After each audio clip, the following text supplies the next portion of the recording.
जो पाकिस्तान की 74 साल में नहीं हुआ, अल्हम्दुलिल्लाह 3 साढ़े 3 साल में तहरीक लब्बैक पाकिस्तान ने कर दिया है। सिंध असेंबली में मस्जिद नहीं थी, नहीं समझे?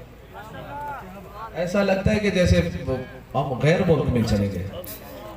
मस्जिद नहीं थी, 74 साल गुजर गए, 75 साल मस्जिद ही नहीं थी। वो मस्जिद भी तहरीक लब्बैक पाकिस्तान ने बनाई है।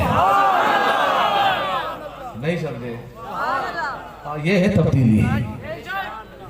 औरतों को नचाना तब्दीली नहीं है, रब का घर बनाना, उसमें इबादत करना, ये तब्दीली है।